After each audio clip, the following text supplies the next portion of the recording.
My name is Nora. I am 20 years old. I lived in a small European city.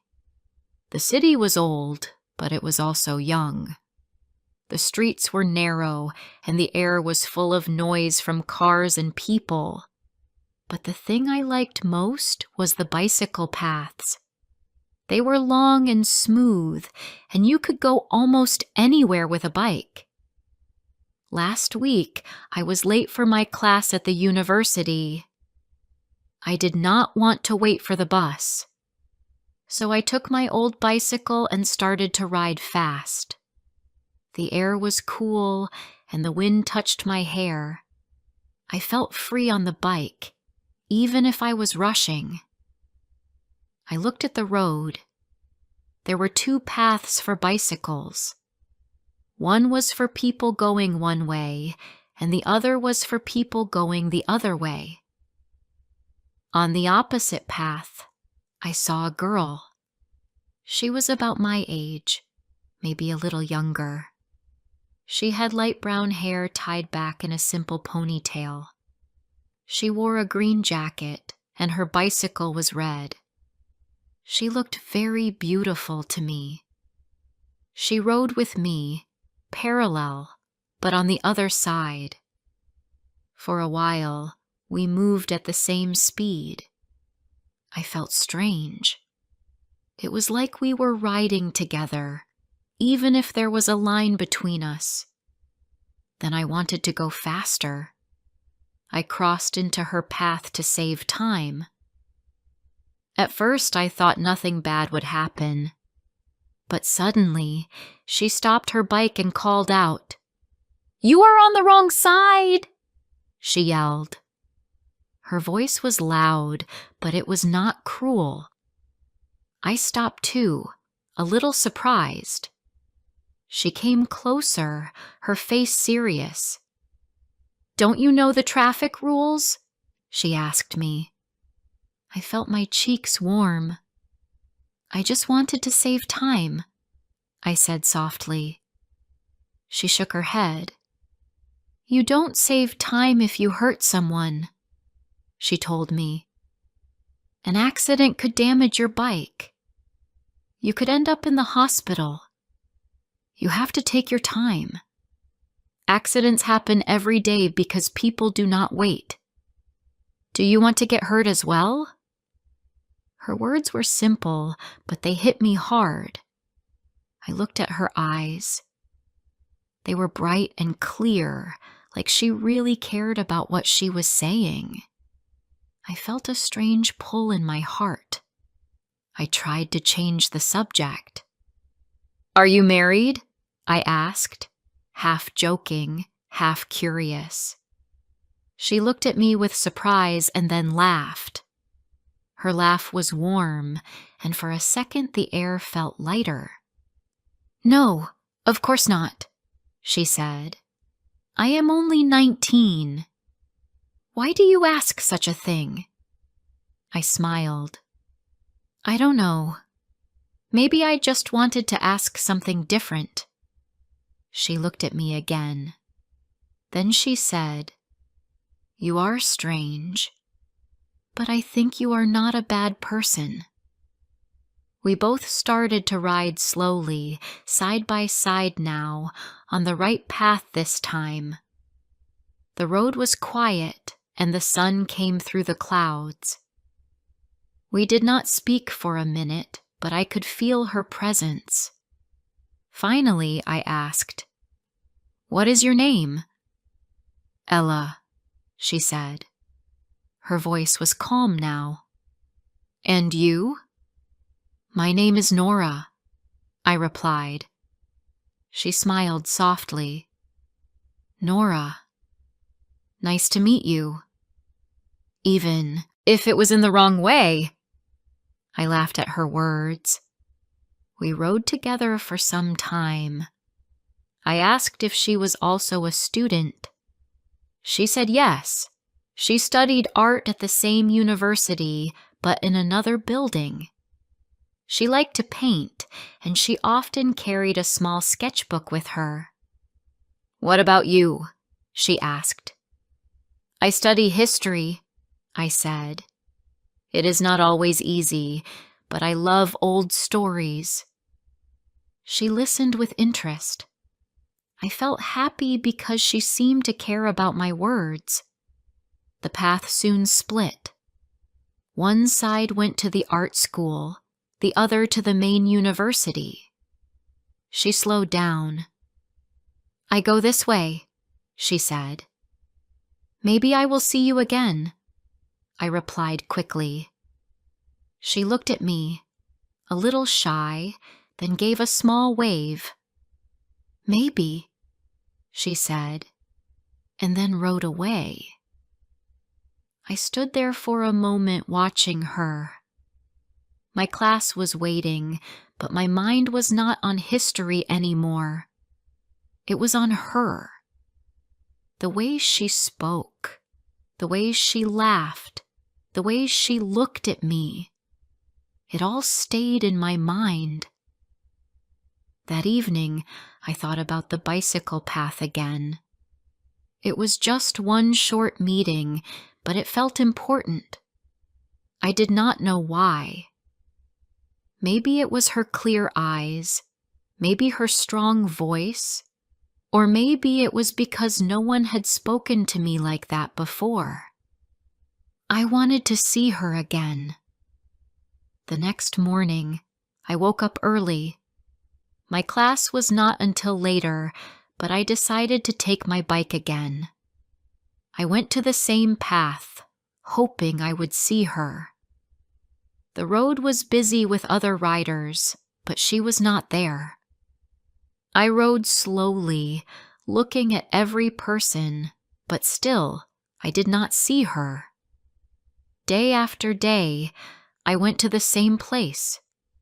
Sometimes I saw nothing. Sometimes I saw a flash of red, but it was only another bicycle, not hers. Still, I kept trying. 1 week later, I was late again for class. I did not care. I stopped at the place where the path split, and I waited. After some minutes, I saw a girl in a green jacket riding toward me. My heart jumped. It was Ella. I waved my hand, and she noticed me. She slowed down, her face showing surprise. "You again?" she said with a smile. "Yes, me again," I said. "I was hoping to see you." She looked curious. "Why?" "Because I liked talking to you," I said honestly. For a moment she said nothing. Then she gave a small smile. "All right, we can ride together today, but on the right side." We both laughed, and then we rode side by side. This time, the air felt easier. I asked her about her classes, and she told me about the paintings she made. She explained how she liked to sit in the park and draw people. She said every face had a story. I listened carefully. Her voice was soft but full of life. I wanted to know more, to hear more, to see more. When we reached the place where we had to split again, she looked at me and said, "Maybe tomorrow we can ride again." "Same time?" "Yes," I said quickly. "I will be here." She smiled. "Good. Then see you tomorrow, Nora." She rode away, and again I watched her until she was gone. But this time, I was not sad, because tomorrow I would see her again. That night, I could not sleep well. I thought about her face, her laugh, her words. I felt both happy and afraid. Happy because I found someone new. Afraid because I did not know where it would go.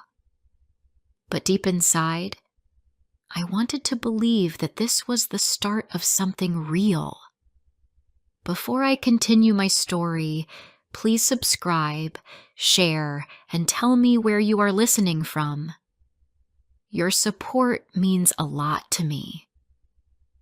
Now let's continue. The next morning I arrived early on the bicycle path. The air was fresh and the sky was light blue. I felt nervous, like something important was going to happen. I kept looking at the road, waiting. After 10 minutes, I saw the red bicycle and the green jacket. My heart beat faster. Ella smiled when she saw me. "You are really here," she said. "I told you I would come," I answered. We started to ride together. The road was smooth and people passed us, but I only saw her. She told me about her classes. She had a project where she had to paint the old buildings in the city. "They have so many stories," she said. "Each wall, each window has seen years and years of life." I listened with care. I liked how she saw the world. To me, the buildings were just old walls. But to her, they were alive. When it was my turn, I told her about history. I spoke about the books I read and how I liked to learn about people who lived long ago. She listened to me with bright eyes, even if my words were simple. I felt like she respected me. After that day, we started to meet often. Sometimes it was in the morning, sometimes in the afternoon. We did not plan it at first, but later we agreed on times. "See you tomorrow," she would say with a smile, and I would wait for the next day with excitement. We rode through different parts of the city. She showed me a park where she liked to draw. She pointed to a tall tree and said, "This is my favorite spot." We sat there once, and she opened her sketchbook. She began to draw me. "Why me?" I asked, feeling shy. "Because your face has something," she said softly. "It looks honest."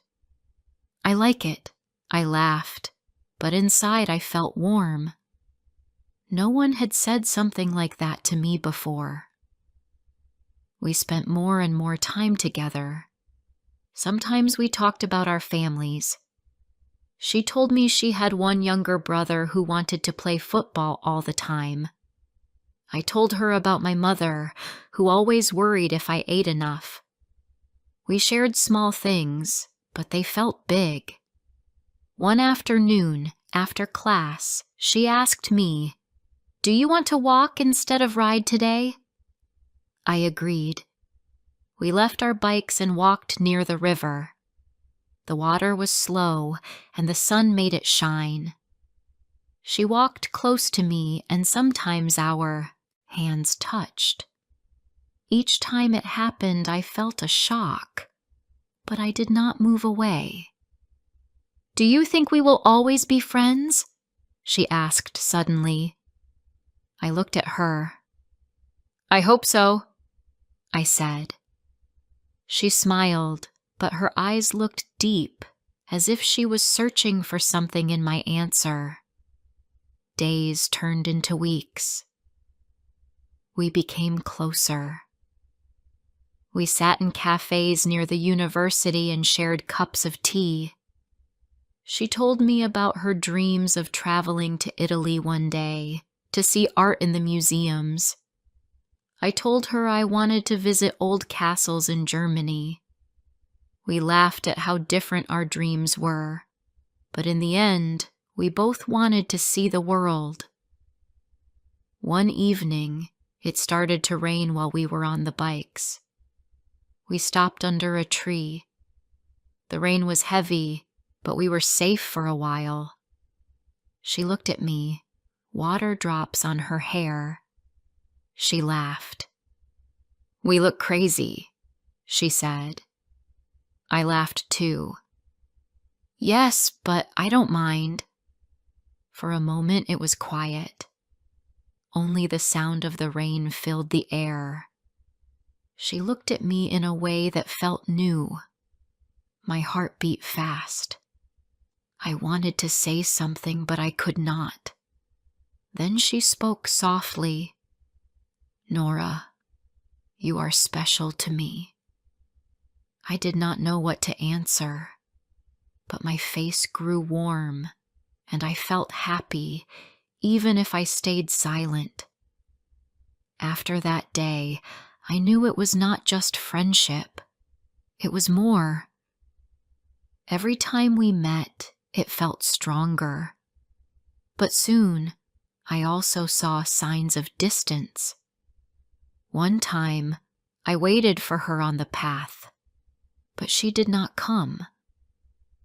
I waited a long time, and she never arrived. The next day she explained, "I had to study late. I'm sorry."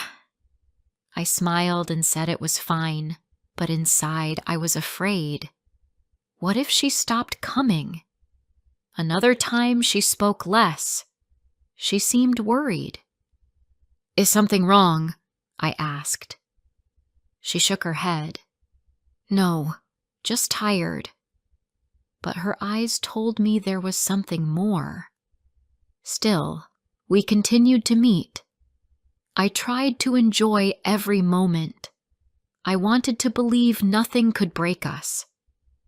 One Saturday, we spent the whole day together. We rode out of the city to a small hill. From the top, we could see the whole town. The red roofs, the church, the long river. It was beautiful. "This view makes me feel free," she said. I looked at her and thought, I don't care about the view. I just care about you. That evening when I went home, I felt sure I was in love with her. But with love came fear. She never said the word. She never called it love. She only said I was special. I wanted to know if she felt the same, but I was afraid to ask. The next week we met less. She said she was busy with her art. I believed her, but a part of me worried. Each day without her felt long and empty. I rode on the path alone, hoping she would appear. One day she finally came. Her face looked tired, but she smiled when she saw me. "I missed you," I said without thinking. She looked at me for a long second. Then she whispered, "I missed you, too." We rode slowly that day. We did not speak much, but the silence felt full. I wanted to reach for her hand, but I did not.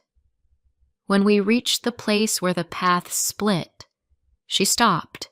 "Nora," she said softly, "I need to tell you something. But not today. Another time." My heart sank, but I smiled and said, "All right." She gave me a small look, like she wanted to say more. Then she rode away. That night I could not sleep.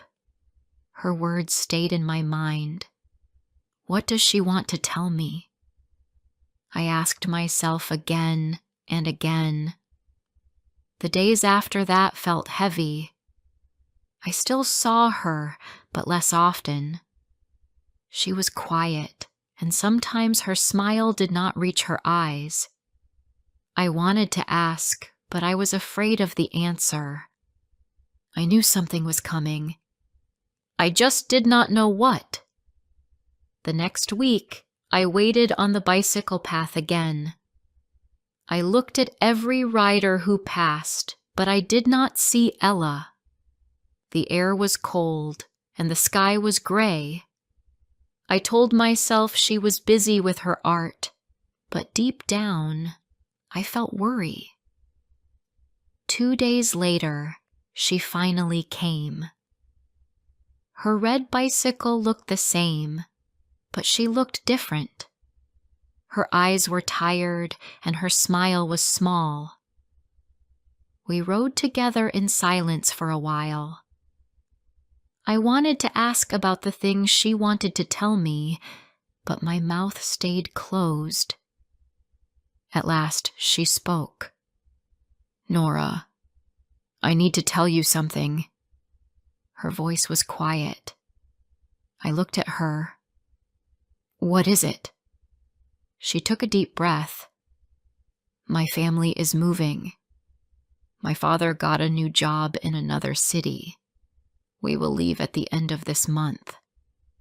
Her words cut into me. I did not know what to say. "Another city?" I asked. "Yes," she said. "It is far. I will not be here anymore." For a moment the road seemed too quiet. I heard only the sound of our wheels. My hands felt cold on the handlebar. I wanted to stop time, but I could not. "When?" I asked.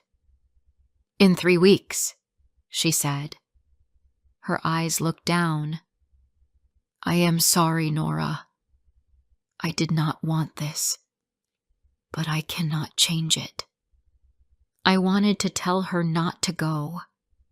I wanted to say that she could stay for me, but I knew it was not her choice. She had to go with her family. That day, we rode together longer than usual. We did not talk much, but we stayed close. Each minute felt heavy, like sand falling through my hands. The days after that were hard. I tried to see her as much as possible. We rode near the river, sat under her favorite tree, and went to the small hill again. She drew me once more in her sketchbook. "So I can remember you," she said. "You will forget me," I said softly. She looked at me with firm eyes. "No, Nora, I will not forget you." I wanted to believe her. On her last week in the city, she called me one evening. "Do you want to come with me tomorrow? One last ride?" "Yes," I said quickly. "Of course." The next day, we met early. The sun was low, and the streets were still quiet. We rode far, out of the city, through fields and small roads. The world felt wide, but at the same time, it felt like it was only us. We stopped near a lake. The water was still, and the sky reflected on it. We sat on the grass, our bikes beside us. "I don't know what to say," I whispered. She looked at the water. "You don't have to say anything. Just be here with me." We sat in silence. I wanted to hold her hand, but again I was afraid. I did not know if she felt the same way. I did not want to scare her. Finally, she turned to me. Her eyes were soft. "You are important to me, Nora. You will always be part of my story." Tears came to my eyes. I tried to smile, but it broke. "And you are part of mine," I said. The next day, she left the city. I did not go to her house. I did not say goodbye. I could not. I was afraid my heart would break if I saw her go. For weeks after, I rode the same path alone. I looked at the place where we first met, where she yelled at me for being on the wrong side. I smiled sometimes, remembering her laugh, but other times my chest felt heavy. Time passed. Months went by. I still thought of her often. Sometimes I wondered what she was doing. Was she still painting? Did she make new friends? Did she remember me? I never saw her again. She became a memory, but a memory that stayed alive in me. Years later, when I rode my bike on the same path, I still thought of her. I looked at the lines on the road, the way the paths ran side by side. It reminded me of us. Two people riding in the same direction for a short time before life pulled us apart. She was my first love, even if we never said the word. She taught me about care, about patience, about the beauty of small moments. She showed me that first love can be soft, strong, and unforgettable, even if it does not last. And even today, when I ride my bicycle and the wind touches my face, I remember her laugh in the rain, her clear eyes, and her words, "You don't save time if you hurt someone." I did not save time, but I saved a memory that I will keep forever. Thank you for listening to my story. First love is not always forever, but every love teaches us something. Please like, share, and subscribe for more stories. I still remember the winter when everything looked white. I was a young girl then, and my family lived for a short time in Germany. I even went to school there. It was strange at first because the language was new for me, but after some months, I started to enjoy life there. The city where we lived was Munich, a busy and modern place. It was cold, but also beautiful. Snow covered the streets, and lights shone from every shop window. Trains moved in and out of the station all the time. In Germany, trains are a very important part of daily life. I was not alone. I had 3 friends from school. We were always together. We laughed, played, and helped each other with homework. Our small group was made of 4 children. The youngest was Irma. She was only 11 years old. Irma had big brown eyes, soft hair, and a shy smile. She often carried a little bag with her. Inside it, she kept small things like pencils, a hairbrush, and sometimes chocolate. She was kind and quiet, but she could also laugh a lot when she felt safe. One Saturday, we planned to take a train trip. We wanted to go from Munich to a smaller city. It was not far, but for us, it felt like an adventure. We woke up early that morning. Snow was falling from the sky, and our breath made small white clouds in the air. We wore warm jackets, scarves, and boots. Irma's jacket was blue, and she loved it because her mother gave it to her as a gift. She said it made her feel safe in the cold. The train station in Munich was very big. People were walking fast, trains were arriving and leaving, and announcements filled the air. We held our bags tightly and stayed close to each other. The platform was covered with snow, but workers tried to clean it so people would not fall. When our train came, we stepped inside quickly because the air outside was freezing. The train was modern and clean. We were lucky because we found our own small compartment. It had 6 seats, 3 on each side. We sat down and felt excited. The windows were large, and we could see snow falling on the fields as the train began to move. I remember how warm it felt inside. We took off our gloves and talked about school, teachers, and our small plans for the weekend. Irma sat by the window. She pressed her face close to the glass and watched the world outside. The train made a soft sound as it ran along the tracks. The trees were white with snow, and little villages passed by. It felt safe, almost like being in a moving house. We laughed and shared cookies. For a while, everything was perfect. Then there was a knock on the door. We all turned our heads. A tall man in uniform opened the door.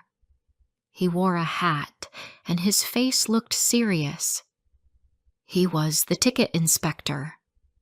Everyone in Germany knows that inspectors check if you have paid for your trip. He asked for our tickets. One by one, we gave them to him. He looked at each one carefully, then gave it back. When it was Irma's turn, she started to search in her small bag. She put her hands inside and moved things around. We waited. The inspector's eyes watched her closely. Irma became nervous. She looked in her pockets, but there was no ticket. Her cheeks turned red. "I cannot find it," she said softly. The inspector frowned. He asked her to look again. She searched harder, but still she could not find the small piece of paper. I could see her hands shaking. Finally, the inspector asked for her identification. She gave him her school card. He looked at it, then told her to stand up. He said she had to come with him. We thought it was only a small problem. Maybe they would give her a new ticket, and then she would come back. Irma stood up slowly. She looked at us, her eyes wide with fear. "Wait for me," she whispered. Then she followed the inspector out of the compartment. The train stopped at a little town. We stayed in our seats and waited. Minutes passed, but Irma did not return. I started to feel worried. My other 2 friends looked out the window. The air outside was gray, and snow covered the platform. Suddenly, the train made a loud sound and began to move again. We pressed our faces to the glass. That was when we saw her. Irma was standing alone at the station. She looked very small against the wide, snowy ground. She had no jacket on. Her blue jacket was still on her seat next to us.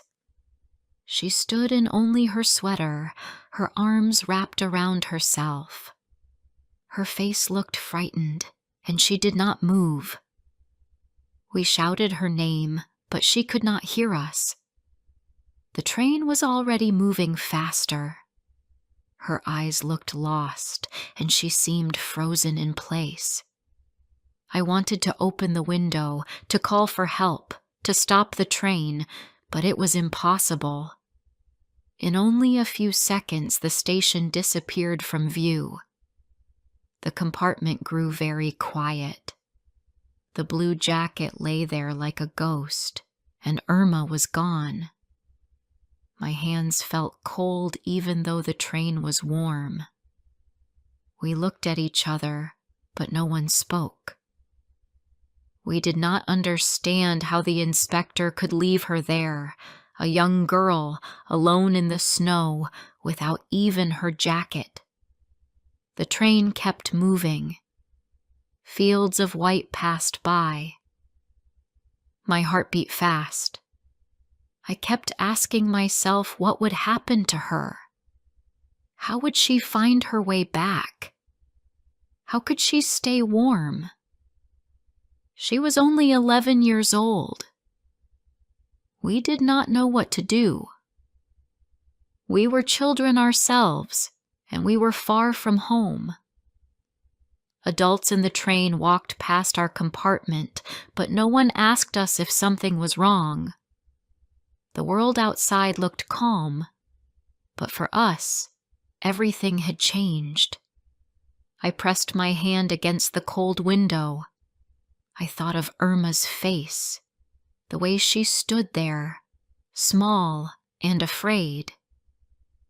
I wished I could run back to her, but the train was already far away. The sound of the wheels on the tracks felt louder now, almost like a warning. We stayed silent, each lost in our own fear. That was the moment when the day stopped feeling like an adventure. It turned into something darker, something I would never forget. Irma had disappeared from the train, and we were powerless to help her. Before I continue my story, please subscribe, share, and tell me where you are listening from. Your support means a lot to me. Now let's continue. The train moved faster, but my thoughts stayed behind at that small station. I could not stop thinking about Irma standing alone without her jacket. The blue jacket was still on the seat next to me. It made me feel sick to look at it. I wanted to grab it and run back to her, but that was impossible. The train carried us farther away with every second. My two other friends also sat in silence. One of them whispered, "Why did the inspector do that?" The question hung in the air, but no one answered. We were only children, and we did not understand how adults made choices. We only knew that our friend was left in the cold, and it felt wrong. The train stopped again at another small town. People got off, and others came on. We thought maybe Irma would appear again. Maybe the inspector had put her on the next carriage, but she did not come. The empty space beside me felt heavy. I tried to believe she would find help, but I was not sure. Hours seemed to pass, though it was maybe only minutes. My mind made pictures of Irma at that station. I saw her shaking in the cold, looking around for someone to help. She had no money, no ticket, and no warm coat. I thought about her family waiting at home. Did they know she was lost? Did they know she was alone? Finally, I stood up. "We need to tell someone," I said. The others looked at me with wide eyes. We felt small in that big train. The inspector was an adult in uniform, and we were children. Still, we knew it was not right. So we left the compartment and walked through the corridor. We searched for the inspector. When we found him, he was checking tickets in another carriage. My heart was beating fast, but I spoke. "Sir, our friend Irma is still at the station. She had no jacket. She is only 11. Please, we need to help her." The man looked at me, but his face stayed cold. "She had no ticket," he said simply. "She must buy another, or wait for her parents." Then he moved on as if nothing had happened. I felt a heavy weight in my stomach. How could he be so calm? Did he not see that she was just a child? We wanted to argue more, but he ignored us. At that moment, I understood that sometimes adults did not protect children the way they should. We went back to our compartment, but it felt worse than before. The jacket lay there, silent and blue. I touched it and felt the soft fabric. It was still warm from when Irma wore it earlier. I thought of her small hands inside, the sleeves, and my eyes grew wet. Outside, the snow kept falling. Villages passed by, but I did not care. The trip no longer felt like an adventure. It felt like a mistake. I wished we had never left Munich. I wished we were all still safe at home. When the train finally reached the small city where we planned to go, the three of us got off. The platform was crowded with people, but it felt empty without Irma. We looked around, hoping maybe she had found another way here, but of course she was not there. We stood close together, unsure of what to do. "We must go back," one friend said. But how? We were children, and the money in our pockets was not enough for another ticket. We could not buy our way back. At last, we decided to wait. Maybe Irma would find a way to travel on the next train and meet us here. We sat on a wooden bench inside the station. The air was cold even indoors, and our boots were wet from the snow. Every time a train arrived, we jumped up, searching the crowd. But each time, she was not there. Hours passed. People came and went, but our little group stayed together, holding on to hope. I thought of Irma's mother. What if she called the school and learned her daughter never came home? What would she think? My hand shook when I imagined her fear. The sky outside grew dark. Lights in the station turned on, and the floor shone with wet snow from people's boots. Still, Irma did not come. The bench felt harder, the minutes longer. I hugged her jacket close to me as if holding it could bring her back. Finally, we agreed we could not wait any longer. We had to go home. We were afraid of what our parents would say, but even more afraid of what might have happened to Irma. With slow steps, we left the station and began to walk back toward the streets of the small city. Snowflakes landed on our hair and melted on our cheeks. Cars moved slowly on the white roads. We passed shops, but the lights in the windows gave us no comfort. My thoughts stayed on Irma alone at that station. When we reached the bus stop, I still carried her jacket. I could not let it go. I felt it was my duty to keep it safe. We rode the bus back toward Munich. The ride felt endless, each stop dragging the night further. My friends and I barely spoke. Each of us carried fear like a stone inside. By the time we arrived in Munich, it was already late. The city lights glowed, but they did not make me happy. I hurried home with the jacket pressed against me. When I opened the door, my mother looked at me with worry. "You are late," she said. I wanted to speak, but tears came first. I told her everything. Her face grew pale as I spoke. She took the jacket from my arms and held it tightly. "Where is Irma now?" she asked. I could only shake my head. My mother picked up the phone and called Irma's family. I listened to her voice, low and serious. Then I heard crying from the other side of the line. Irma's mother had not seen her. She was still missing. That night, I could not sleep.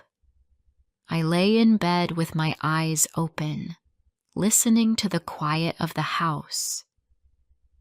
In my mind, I saw the same picture again and again. Irma standing alone on the snowy platform, her arms wrapped around herself, her eyes full of fear. The world outside was silent, but inside my heart, everything was loud. I did not know if I would ever see her again. The next morning, I woke up early. Snow still covered the streets, and the sky looked gray. My first thought was of Irma. I went to the kitchen and saw my mother speaking quietly on the phone again. Her face was tired, but when she looked at me, she tried to smile. "Did they find her?" I asked in a weak voice. "Not yet," she said. "But her parents went to the police. They will search. Do not worry too much." But how could I not worry? Irma was only 11. She was small, shy, and gentle. She had no ticket, no jacket, no money. How could she survive the night in the cold? My hands shook as I sat at the table. I felt guilty because I still had her jacket. Later that day, my mother and I went to Irma's house. Her parents looked pale, as if they had not slept. Irma's mother took my hands and asked me to tell the story again. I spoke slowly, trying to remember every detail. I told her how the inspector came, how Irma could not find her ticket, and how she left the train with him. I told her how we saw her at the station, alone without her jacket. Her mother covered her face and cried. Her father stood up and walked across the room, his hands clenched. "How could they leave her there?" he said. His voice was angry, but also broken. The police came later to ask questions. They wrote down everything we remembered. They promised they would check the small station and speak to the workers there. But even as they talked, I felt empty. Promises did not bring Irma back. That night, I lay awake again. Every time I closed my eyes, I saw the same picture. Irma standing still on the snowy platform, looking lost. I thought of her soft voice when she said, "Wait for me." We had waited, but she never returned. The days passed slowly. Each day, I hoped for news. Each day, I felt fear grow stronger. At school, people whispered about her. Teachers looked serious, and students asked questions. Some children said maybe she ran away. Others said maybe she took another train. But I knew the truth. She did not run away. She was forced off the train, and she was left alone. One afternoon, Irma's father came to our house. His eyes were red. He sat down and spoke quietly. "They found her," he said. My heart stopped. For a moment, I could not breathe. "Is she safe?"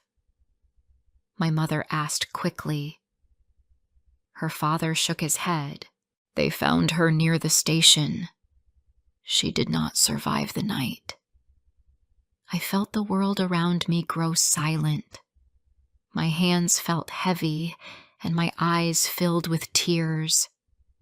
I saw her again in my mind, standing without her jacket, shaking in the cold.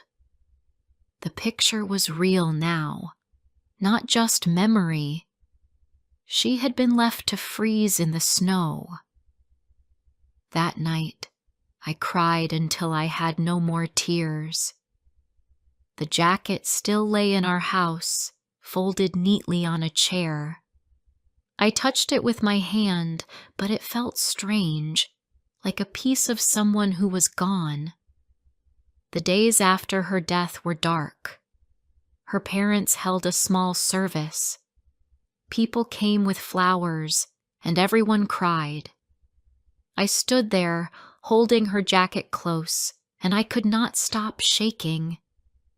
I thought of all the times she had laughed with us, all the times she had smiled shyly. She was gone, and it felt like a hole opened in the world. I was only a child, but I learned something then. I learned that adults do not always protect you, even when they should. I learned that life can be unfair and cruel. The inspector had power, and he used it without care. Because of his choice, Irma was lost forever. For a long time, I felt guilty. I thought maybe I should have stood up. Maybe I should have shouted. Maybe I should have tried harder to stop the train.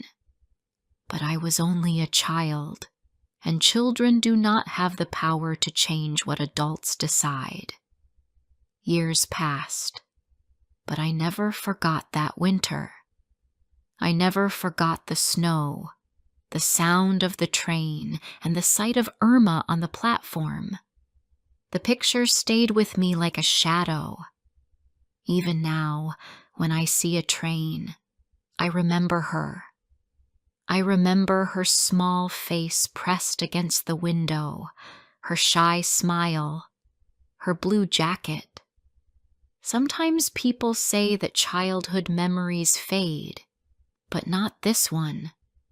It stayed clear, sharp, and painful. It taught me to question, to look closely at people in power, and to never forget the cost of silence.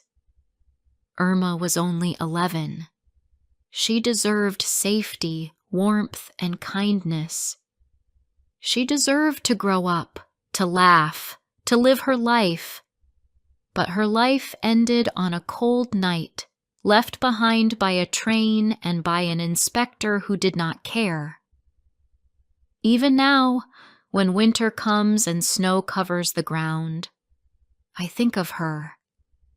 I see the small figure on the platform, her arms around herself, waiting for help that never came. And I whisper her name softly, as if she can still hear me. Irma disappeared that day, but in my memory, she is always there. We all go through hard times, but stories like this can help us feel seen. Thank you for watching, and come back for more real moments.